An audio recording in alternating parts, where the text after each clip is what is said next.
Good afternoon, everyone. So we'll be continuing with bills of exchange, true false basically. आज हम लोग दो chapter करेंगे, bills of exchange and consignment. ठीक है? तो let's start. पहले आप लोग लिखो bills of exchange. We'll be starting with bills of exchange. Everyone write bills of exchange. पहले सबसे पहले हम लोग पढ़ेंगे दो का डिफरेंस, बिकॉज ट्रू फॉल्स में काफी आता है. Bills of exchange and promissory note. सब लोग देखो एक बार, कॉपी नहीं करना है, फोटो चाहे तो खींच सकते हो, कोई दिक्कत नहीं है मेरे को. Bills of exchange and promissory note, कुछ कुछ डिफरेंस मैं बता रहा हूं, ठीक है ना.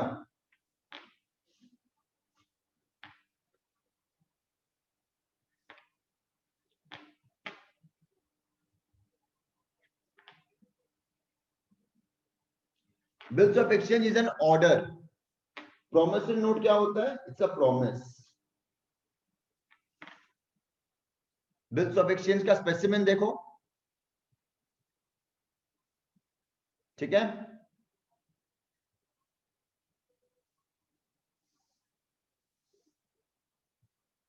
एकदम सिमिलर है, देख रहे हो, एकदम सिमिलर है. यहां जिसको पैसा मिलना होता है वो ड्रॉ करता है. जिसको पैसा मिलेगा ये ड्रॉ करेगा, ये एक्सेप्ट किया, ये पैसा देगा. यहां पर ये पैसा देगा, यही बना रहा है, ठीक है. He is the maker. जिसको पैसा देना है वही बनाता है, और जिसको पैसा मिलना है उसके पास जाता है, ठीक है. और डिफरेंस देखते हैं एक बार. Bills of exchange and promissory note, it contains an order, it contains a promise. आप लोग को देखो डिफरेंस तो आएगा नहीं, डिफरेंस आने वाला नहीं है. आएगा तो बहुत ही बढ़िया है, इससे इजी तो कुछ हो ही नहीं सकता है, बट ये काम आएगा ट्रू फॉल्स में. ये ऑर्डर होता है, ये प्रॉमिस होता है. They are three parties, drawer, drawee, payee. कभी कभी drawer and payee are the same person. Drawer and payee are the same person. क्यों?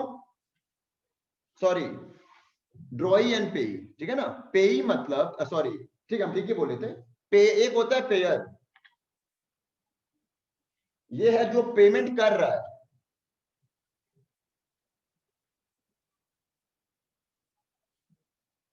और एक होता है पेई, जिसको पैसा मिल रहा है. तो in some cases drawer and payee are the same person. अगर आप बिल रिटेन करके रखे हो तो ड्रॉवर ही पेई है, बिकॉज बिल का पैसा किसको मिलेगा?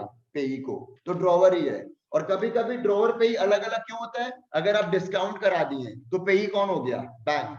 अगर आप एंडोर्स करा दिए तो पेई कौन हो गया? एंडोर्सी. ठीक है ना. ऐसे तीन पार्टीज होते हैं. और in some cases drawer and payee are the same person. यहां पर टू पार्टीज है, एक मेकर जो प्रॉमिस कर रहा है पैसा देगा, और एक पेई जिसको पैसा मिल रहा है, ठीक है. Next, notice of dishonour. हम लोग पढ़े हैं बिल्स ऑफ एक्सचेंज चैप्टर में. बिल्स ऑफ एक्सचेंज में पढ़े हैं डिसऑनर को नोटिस देना पड़ेगा. Not required. It is unconditional. Cannot be conditional. ये इंपॉर्टेंट नहीं है, ठीक है ना. ये इंपॉर्टेंट है, ये दो point. Can be made payable to the bearer. जिसके हाथ में बिल है उसको पेमेंट कर दिया जाएगा, but can not be made payable to the bearer. जिसका नाम लिखा होगा प्रोमिसरी नोट में या उसका ऑर्डर, उसी को पेमेंट होगा. कोई भी जाके दे देगा प्रोमिसरी पेमेंट करो, वो पेमेंट नहीं करेगा. Can not be made payable to the bearer. It can be made payable to the bearer. Noting is necessary. Noting is must be noted. Promissory note में नोटिंग इज नॉट नेसेसरी, ठीक है. जिसको notes बनाना बना लो, true false में बहुत काम आता है. Will start the true false. Copy निकाल लो सब लोग.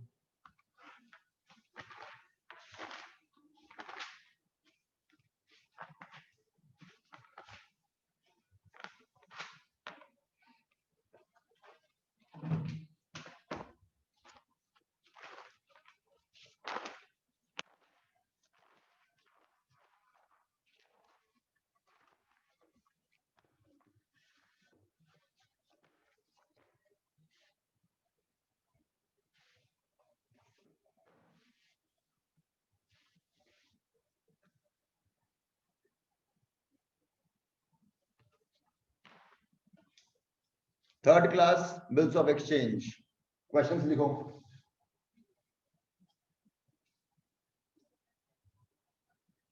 एक दो ट्रिकी क्वेश्चन भी है, बहुत ध्यान से करना।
पहला ये 5 क्वेश्चन करो तो एवरीवन, होने से मेरे को बोलना।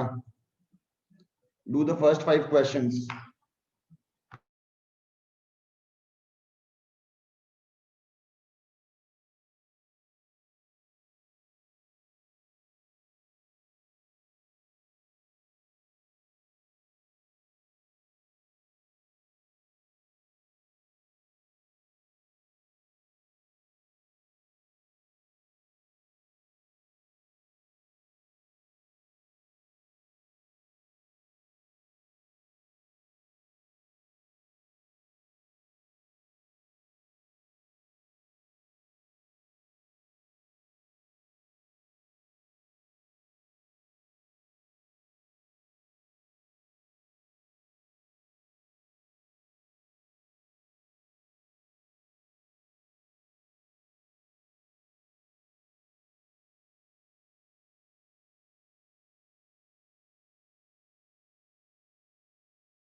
Let's start. सबसे पहले 5 का बताओ, एनीवन? क्वेश्चन 5 का आंसर।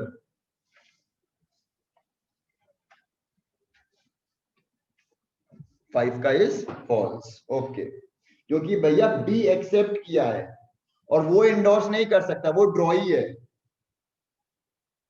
एप्लीकेशन कौन कर सकता है? एप्लीकेशन तो भैया ड्रॉवर कर सकता है, तो ए इंडोर्स कर सकता था। यहां पर लिखा B accept and the same is endorsed, गलत।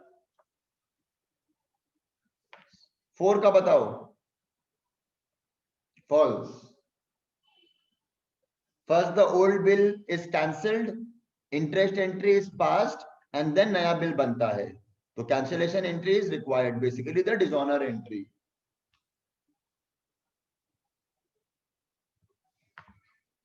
थ्री वाला बताओ।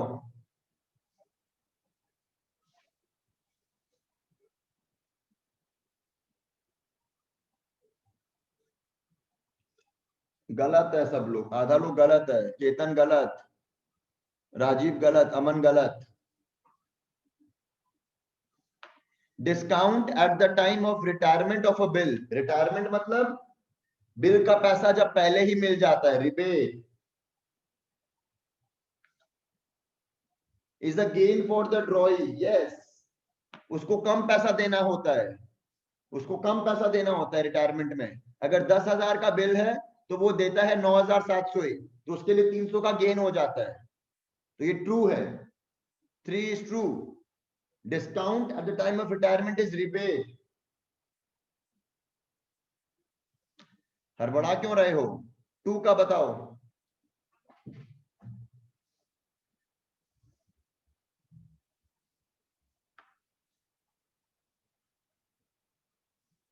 Two is false.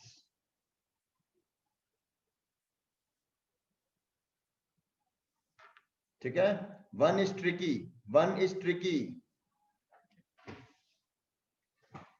वन बताओ। One is true.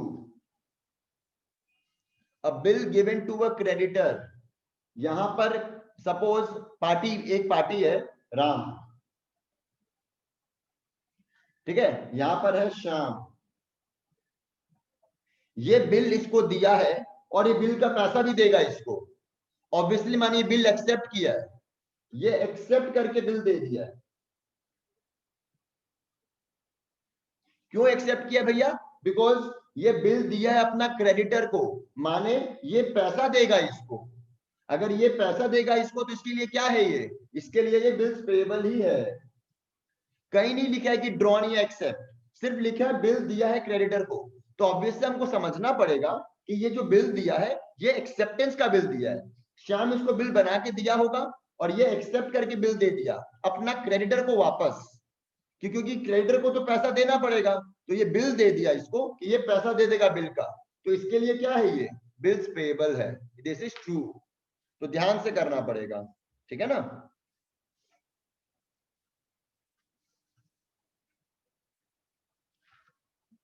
नेक्स्ट आगे बढ़ते हैं। अमन नॉट रिक्वायर्ड, नहीं आएगा। नंबर 3 राजीव, देखो, discount at the time of retirement. तुमको पर रिटायरमेंट जाके याद करना होगा, रिटायरमेंट में क्या होता है तुमको जाके देखना होगा। रिटायरमेंट में होता है कि ड्रॉई के पास पैसा पहले ही आ गया है। ड्रॉई के पास पैसा पहले ही आ गया है, 1 महीना 2 महीना पहले। तो वो ड्रॉवर को बोलता है कि हम आपको बिल का पैसा पहले ही दे देंगे, कुछ डिस्काउंट दो। तो 10,000 का बिल का ना ड्रॉई 9,500 ही पेमेंट करता है। तो 500 उसके लिए क्या हो गया, गेन हो गया। 500 का गेन हो गया ड्रॉई को। तो वो रिटायरमेंट के समय क्या होता है, गेन फॉर द ड्रॉई। जाके रिटायरमेंट टॉपिक देखो, याद आ जाएगा। Let's continue.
आ जाओ फिर डिस्कस करते हैं। 6 बताओ, बहुत ही इजी था 6 तो।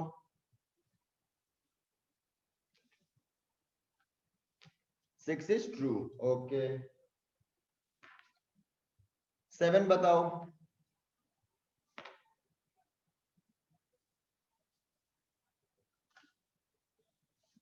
क्या बोलते हैं उसको? 7 का आंसर क्या होना चाहिए? क्या बोलते हैं उसको? Dishonour, very good. उसको हम लोग डिसऑनर बोलते हैं, ठीक है। 8 unconditional, sign by the maker. मैं तुम लोग को इसका थ्योरी दिखाता हूं, सब लिख लो। I am explaining, showing the theory. एक आप लोग लिख लो सब लोग कॉपी में, क्या होता है। Everyone right this. अब बिल ऑफ एक्सचेंज वाला जो ये है, यहां से यहां तक कॉपी कर लो, ये आप लोग को लिखना पड़ेगा। ये बेसिकली थ्योरी है बिल ऑफ एक्सचेंज का।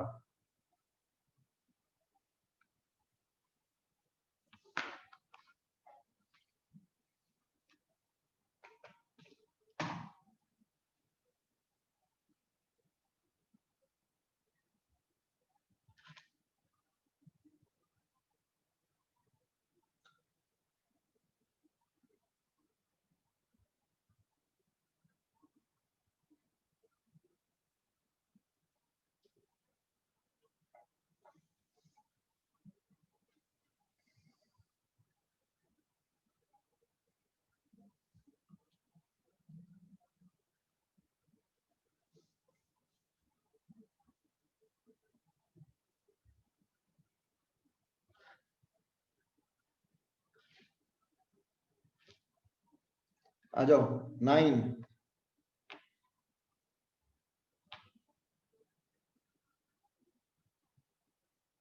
इजी था एकदम।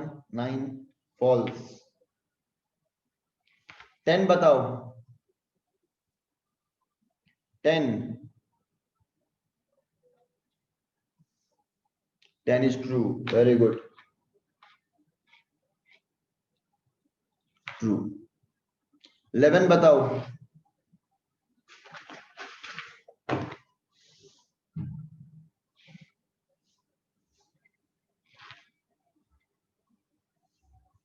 11 अमन का राइट है, बाकी सबका रॉन्ग है। If a check receive from a customer, ये तो तुम लोग का नॉर्मल क्वेश्चन था। आपको चेक अगर मिलता है, एंट्री होता है बैंक टू कस्टमर। अगर आपको किसी से चेक मिलता है, एंट्री क्या होता है? Bank to customer. इसका एंट्री क्या होता है?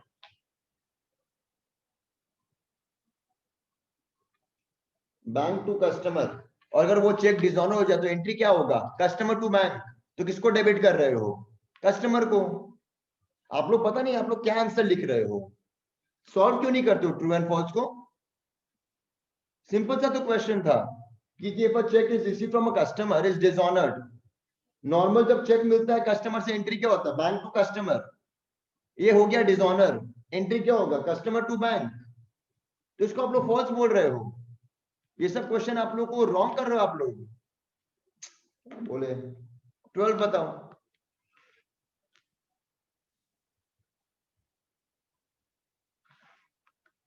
11 फॉल्स बोल रहे हो, 12 ट्रू बोल रहे हो। बहुत ही बढ़िया, सुपर। पढ़ाई बिना करे आंसर दे रहे हो। ऐसे तो ट्रू फॉल्स तुम लोग का राइट नहीं हो पाएगा। क्या कर रहे हो तुम लोग, मेरे को समझ में नहीं आ रहा है, या बिना पढ़े सॉल्व कर रहे हो क्वेश्चन को। Drawer and payee may not be the same person, ये एकदम ठीक है। बिल्स ऑफ एक्सचेंज में drawer and payee generally same person हो सकते हैं, नहीं भी हो सकते हैं। But in case of promissory note the maker and the payee may be the same person. Maker कौन है? मेकर कौन है? जो प्रॉमिसरी नोट बना रहा है, जिसको पैसा देना है। पेई कौन है? जिसको पैसा मिलेगा। हाउ कैन, तुम क्या अपने आप को प्रॉमिसरी नोट दे रहे हो? तुम अपने आप को प्रॉमिसरी नोट दे रहे हो। मेकर वो है जिसको बिल का, जिसको रुपया देना है। पेई वो है जिसको रुपया मिलना है। How can this B the same person? यहां पर हो सकता है, नहीं भी हो सकता है, बट यहां पर they have to be different person.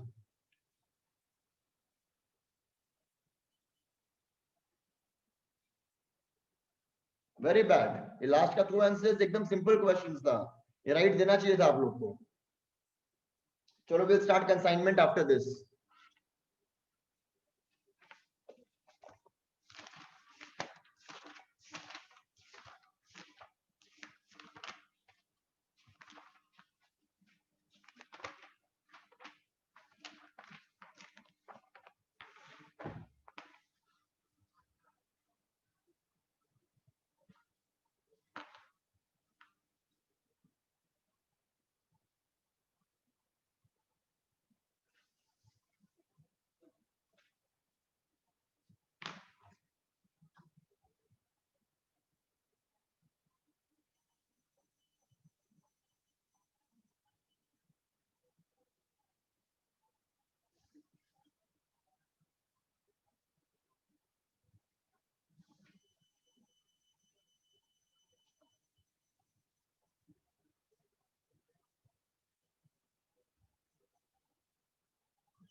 Question 3 मैं कराऊंगा, जिसको पता है वो आंसर करना, बट 3 मैं कराऊंगा आप लोग को।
ये 6 करो, फिर और 7 करेंगे, टोटल 13 क्वेश्चन है। पहले ये 6 खत्म कर लो, होने से मेरे को बोलना।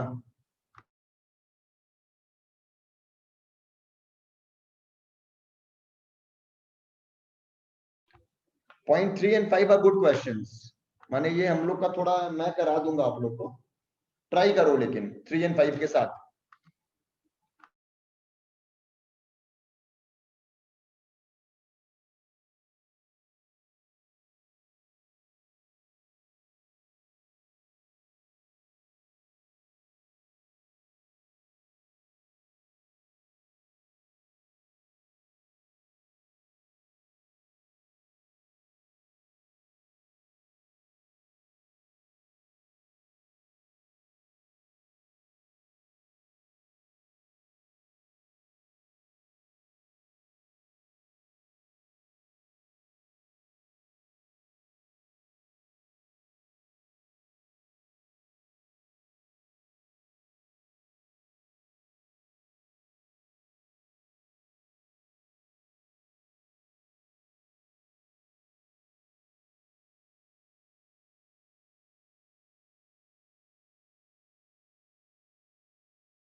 और डिस्कस करते हैं।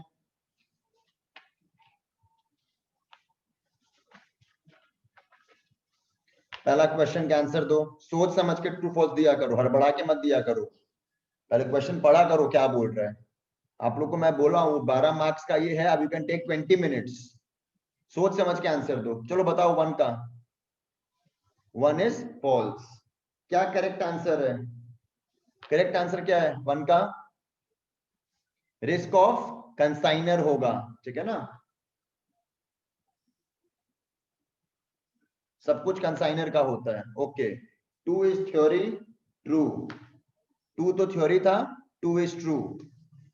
इसका आंसर देखो 2 का, 2 का आंसर देख लो।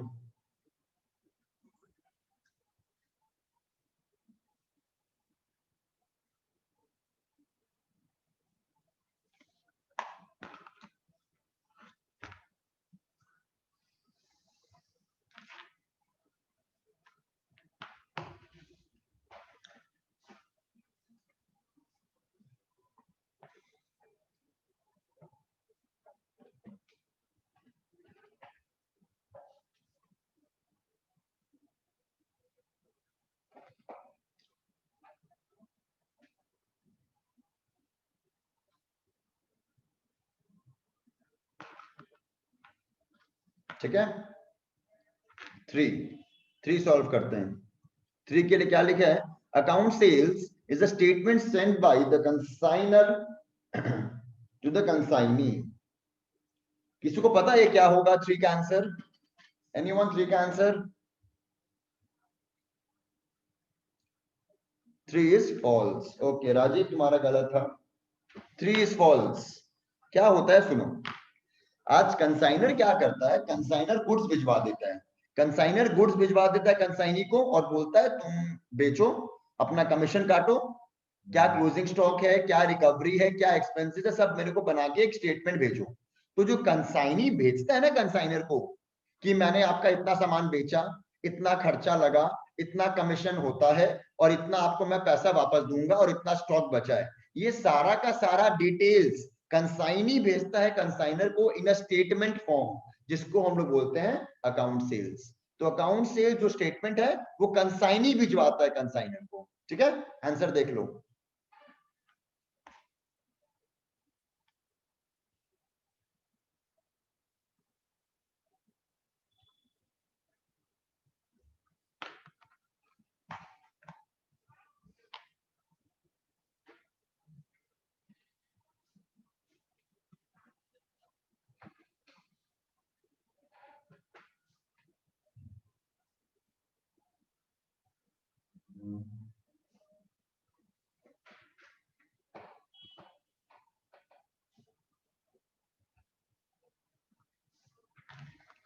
हाँ मन लिखना पड़ेगा, आपको बताना पड़ेगा what is account sales. 2 marks का भी तो है ना।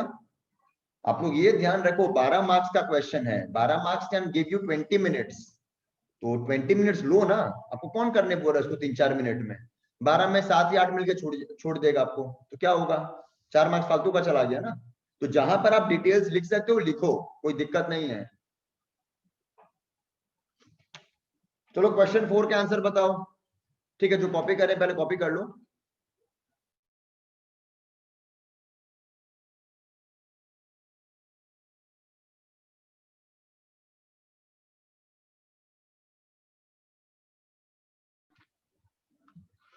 ठीक है, 4 is true,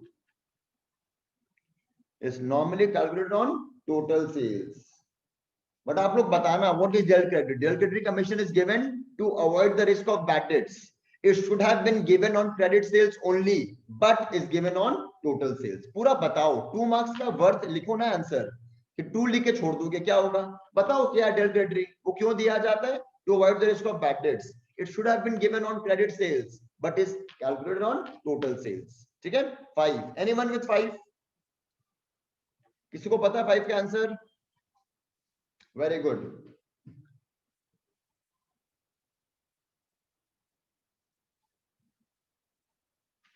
नॉर्मल लॉस क्या होता है, जो इनहेरेंट कैरेक्टरिस्टिक्स जो बोलते हैं ना कि होना ही है।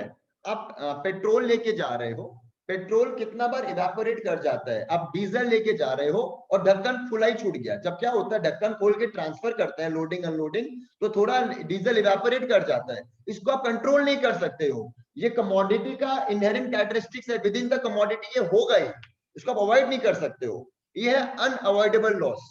तो ये जो इनहेरेंट कैरेक्टरिस्टिक्स के कारण जो लॉस होता है उसको बोलते हैं नॉर्मल लॉस। अब नॉर्मल क्या होता है, फायर, एक्सीडेंट, स्पॉइलेज, ये सब होता है। ठीक है ना, वो होता है अब नॉर्मल लॉस, जिसको आप कंट्रोल कर सकते हो, अवॉइड कर सकते हो। ये होता है अनअवॉइडेबल। ठीक है, तो ये फॉल्स है। 6, anyone, 6 is false. If the consignee को अगर हम डेट क्रेडिट नहीं देंगे तो is not liable, he is not liable. अगर डेल क्रेडिट देते तो वो लायबल हो जाता, उसको डेल क्रेडिट नहीं दे रहे हैं तो उसको रिकवरी का कोई डेट, उसको कोई जिम्मेदारी नहीं है, सारा का सारा लॉस कंसाइनर का होगा। ठीक है, चलो और 7 क्वेश्चन बाकी है। With this will complete consignment also. Continue करते हैं, आ जाओ।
खत्म कर लो, 13 तक ही है क्वेश्चन।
और डिस्कस करते हैं सॉल्यूशन। सबसे पहला question number 7, consignee has no right in the profits, क्या होगा?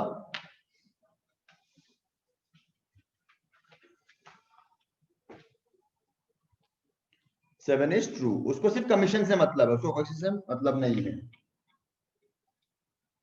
7 इज ट्रू, उसको प्रॉफिट से कभी शेयर नहीं दिया जाएगा। 8 बताओ।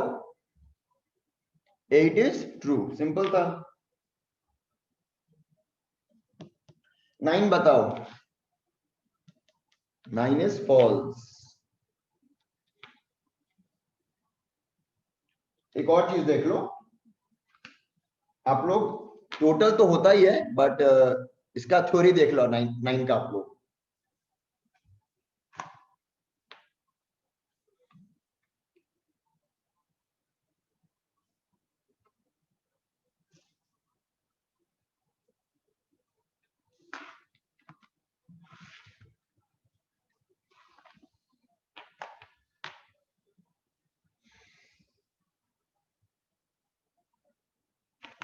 इसमें क्या होता है ना, बेसिकली हम कंसाइनी को बोलते हैं मेरा सेलिंग प्राइस 150 है, मेरा सेलिंग प्राइस 150 है, ठीक है।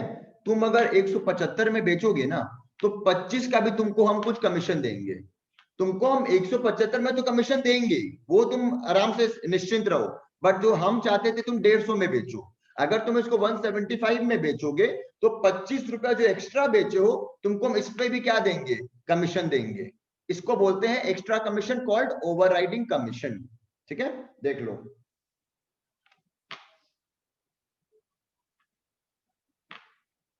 ये किस पे दिया जाता है, टोटल सेल्स पे, unless specifically agreed between consignor and consignor, अगर कुछ अग्रीमेंट है उनके बीच तो उस पे दिया जाएगा, ठीक है ना।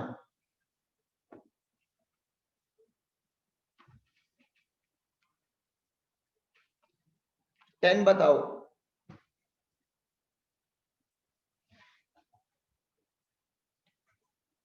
10 इज फॉल्स, क्या बोलते हैं उसको? 10 को क्या बोला जाएगा, राइट आंसर क्या होगा?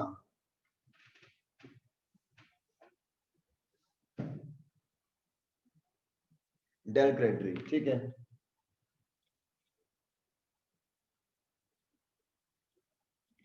11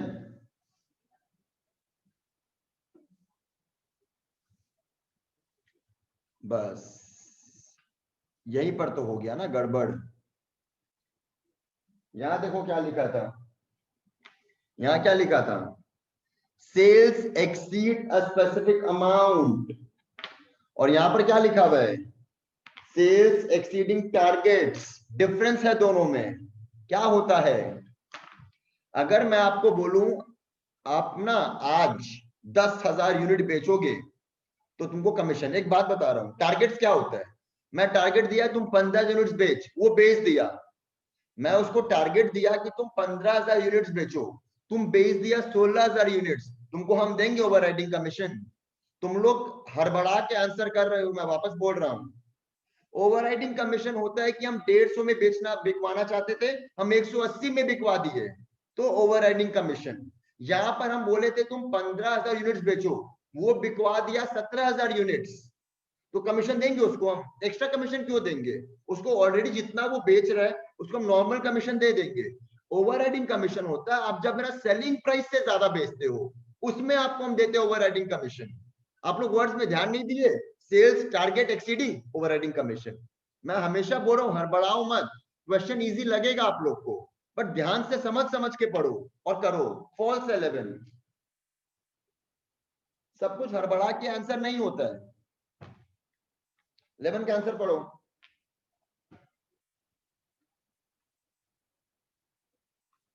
Overriding commission is paid over and above the ordinary commission. It is calculated on the surplus sales proceeds. देख रहे हो, आपको 125 में बेचना था, आपसे 135 में बेचे, वो 10 में मिलता है overriding commission. It is calculated on the surplus sale proceeds realized as a result of setting the product price over and above the minimum sales price fixed by the consignor. Consignor fix किया 150 रुपया, हम बेच रहे हैं 170 में, तो surplus कितना है 20 पे जो मिलता है वो होता है ओवरराइडिंग कमीशन। इट्स नॉट कि सेल एक्सीडिंग टारगेट्स, हम वो बोले बेचो 10,000 यूनिट्स, वो बेच दिया 12,000 यूनिट्स, तो उसको ओवरराइडिंग कमीशन नहीं देंगे, बिकॉज वो हम जितना में बोले तो उतना में ही बेच रहा है। हम बोले तो बेचने 100 रुपया में, वो 100 में ही बेचा, बस ज्यादा यूनिट्स बेच दिया, तो उसको तो ऑलरेडी हम कमीशन दे ही रहे हैं on sales. No overriding commission on sales exceeding targets, तो ये ध्यान रखना। 11 देखो आप लोग और ध्यान से करो, हड़बड़ाओ नहीं please. 11 is false.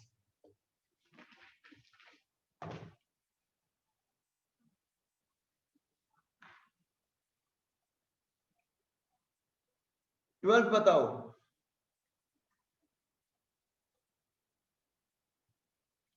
False, very good, ठीक है।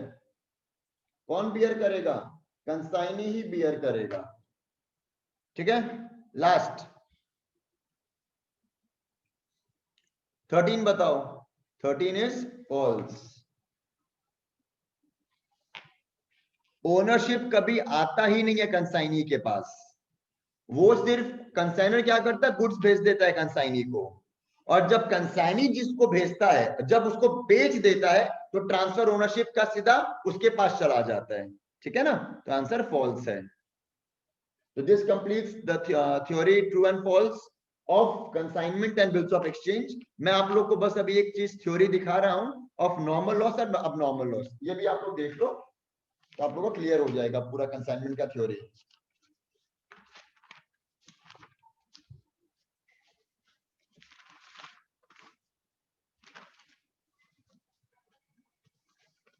Normal loss and abnormal loss, देखो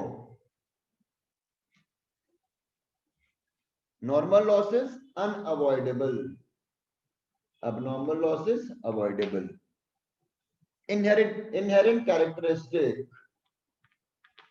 nature of goods, होगा ही, आप अवॉइड नहीं कर सकते हो।